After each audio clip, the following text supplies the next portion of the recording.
علا و پیشنمیجین مزگفتان لحریم کردستان دگوت رایی رو یا این ده بحثا روشا روژاوای کردستان دکن بعد که یکی تیازانه اولاستام دبیجک و ملا پشتگیری دیدن به کمپین آلیکاری ین جبو روژاوای کردستانی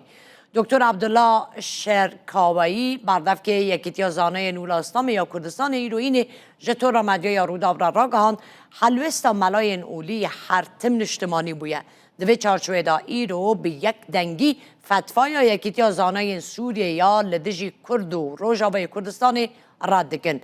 پیش نمیج مزگفت جلیل خیاط لحول ری ملابشیر ده خطبه یا خویا ایرو ده بتندی برتک نیشانی بن پیکنان لروژاوای کردستان دا. ملابشیر کریارا آویتنا جنازه شروانان جهن بلند وقت توانک مزن بناف کرد درباره برینا گزین شروانک کردجی هشیاریک تندا اگر گزیک خاطبه برین ده به هزاران گزی ورنه هونان و او گزین هونان دی ده ببنه وارث بدار وکرنه جبو تاوانباران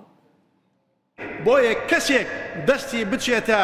ئەوەی لاشەی مرۆڤێکی مردوو اینجا ئیهانەی بکا بە هەر شێوەیەک بێ ئەمە نیشانەی ترسنۆچی و نیشانەی نامرۆیی ئەو ئینسانە و ئەو کەسەیەکە ئەو شتەی دەکات. لەلایەکی دیکەشەوە دەبینین لە سۆسیال میدیا یەکێکیان لەوانە زۆر بە شانازیەوە کەزی ئافرەتێک بەدەستەوە دەگرێ ئەم کەزیە ئایا ئەگەر ڕاست بێ لی کردی بێتەوە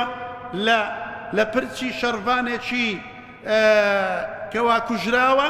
یان وەکو خۆی لە پاشان دەڵێ نا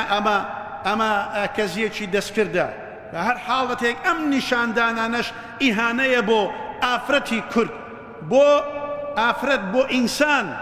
چونکە ئەویش ئەگەر خۆی بە کوڕی پیا و بە عەشیرەت دەزانێ ئێمە وەکو عەشیرەت وەکو دابوونەریت وەکو دین لای ئێمە ئافرەت چەند بەڕێزە ئافرەت چەند بەڕێزە و پرچی ئافرەت و کەزی ئافرەت چەندە بەڕێزە و بینیمانەوە لە بەرامبەر ئەو کەزیە بە سەدان بە هەزاران بە سەدان هەزار